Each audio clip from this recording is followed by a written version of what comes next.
Mes salutations à vous tous, heureux de vous retrouver encore une fois. Bienvenue à votre émission Génération prophétique. Dans le cadre de cette série que j'ai appelée la prière stratégique, nous sommes à la deuxième épisode. Lorsque j'ai parlé de prière stratégique, on peut l'appeler aussi prière ciblée ou la prière prophétique ou tout simplement la prière inspiré. Le verset de base pour expliquer la prière stratégique se retrouve dans Éphésiens 6, verset 18. Faites en tout temps par l'Esprit toutes sortes de prières et de supplications. Veillez à cela avec une entière persévérance et priez pour tous les saints. L'apôtre Paul nous encourage à faire des prières, mais non seulement de n'importe quelle manière, mais par le Saint-Esprit. Un jour, j'avais dit à une jeune personne qui est venue assister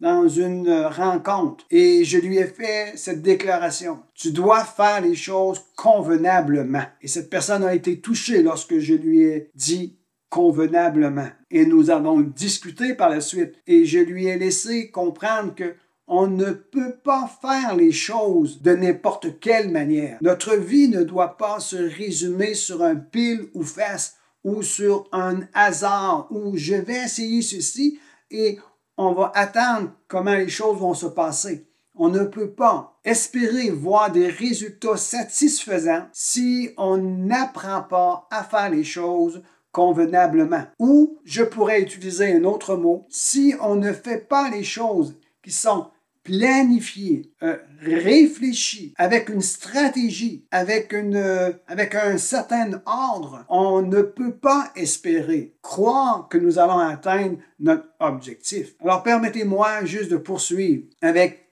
quelques courtes explications, cette exhortation sur la prière stratégique. Que la présence de notre Seigneur Jésus-Christ vous accompagne.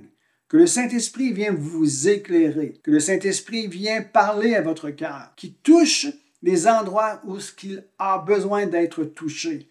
Et que cet enseignement peut être pour vous un encouragement, une source d'inspiration, de consolation. Et aussi réaliser que l'importance de faire les choses selon la parole de Dieu apportera des résultats selon Dieu en votre faveur. La semaine passée, j'ai terminé avec « Il est important de savoir qu'il y a différents types de prières qui est mentionné dans la parole de Dieu. Et aussi, nous devons apprendre à discerner laquelle convient le mieux en fonction de chaque situation que l'on rencontre dans notre vie. Il est important de connaître les différents types de prières et les appliquer aux besoins spécifiques de notre vie. Et si on est d'accord que si on agit de la sorte, nous pourrons espérer des résultats. Si vous êtes d'accord avec cette affirmation, voilà pourquoi je parle sur les prières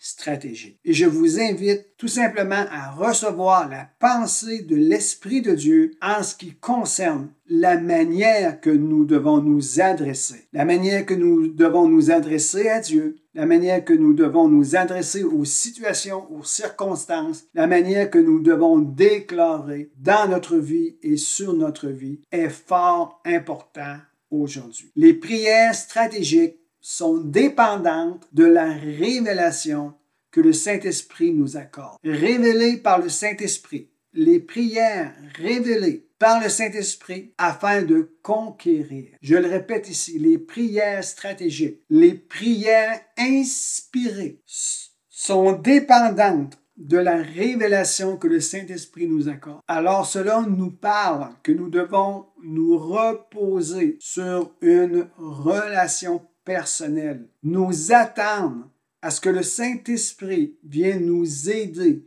et vienne nous accompagner dans nos temps de prière. Je vous apporterai ce principe dans les semaines à venir, que lorsque nous rentrons dans des temps de prière, nous ne sommes pas seuls. Nous ne sommes pas seuls lorsque nous sommes dans nos temps de prière. Je vous reviendrai avec cela. Je veux reprendre le verset de Éphésiens 6, verset 18. Je veux vous expliquer quelque chose d'important. Le verset se dit comme suit. Faites en tout temps par l'Esprit. Si je voudrais le dire d'une autre façon, selon les mots qui sont utilisés dans le grec, on pourrait dire ceci. Priez au temps convenable, dans un temps bien fixé et défini, sous le mouvement de l'Esprit de Dieu. Faites toutes sortes de prières et des supplications. Priez dans des temps convenables, à un temps fixé que vous avez déterminé, dans le mouvement de l'Esprit de Dieu. Faites toutes sortes de prières. C'est ce que l'apôtre Paul a dit dans le verset « Faites en tout temps,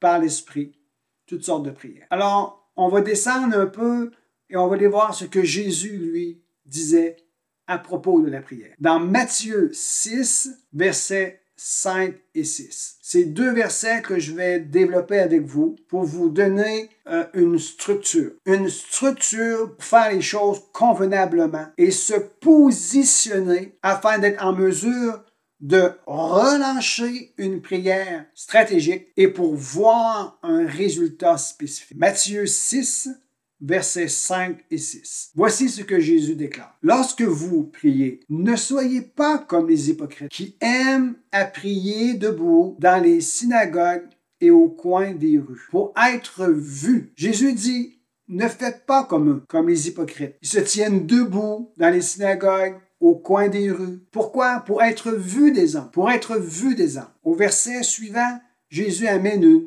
opposition, vraiment contraire à ces choses. Et Jésus poursuit, je vous le dis en vérité, ils ont leur récompense. Et entre vous et moi, c'est pas ce genre de récompense-là qu'on veut voir arriver dans nos vies.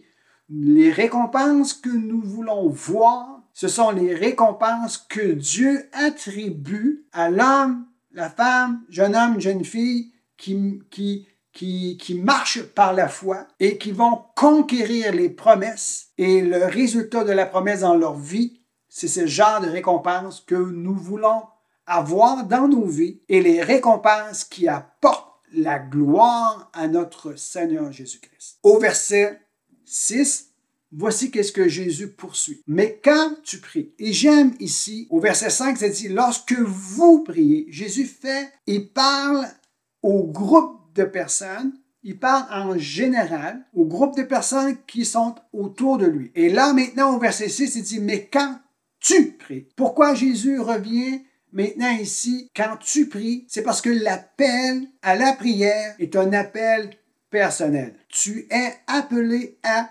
prier. Et Jésus t'appelle personnellement. Jésus nous appelle, chacun d'entre nous, personnellement à prier, à rentrer dans une intimité avec lui. Et lorsque je dis de rentrer en intimité avec lui, il y a aussi deux catégories d'intimité avec lui. Il y a l'intimité personnelle, personnelle avec son Seigneur et avec Dieu le Père, par le Saint-Esprit. J'ai une intimité personnelle avec Dieu, comme tu as une intimité personnelle avec Dieu. Mais il y a aussi l'autre dimension, que l'Ecclésia, la famille, le couple a une intimité personnelle avec Dieu. Je le répète, personnelle en tant que moi et mon Dieu, et une intimité corporative avec mon Dieu. Il est important de développer et de vivre ces deux aspects-là. Personnel, une intimité personnelle et une intimité corporative. Des deux dimensions, il a deux grandes attractions puissantes qui s'opèrent. J'y reviendrai. Mais quand tu pries, entre dans ta chambre, ferme la porte et prie ton Père qui est dans le lieu secret, et ton Père qui voit dans le secret te le rendra. Il y a ici une grande récompense pour ceux qui prennent le temps de rechercher le Seigneur dans une intimité. Avant d'aller plus loin sur ce verset, je veux vous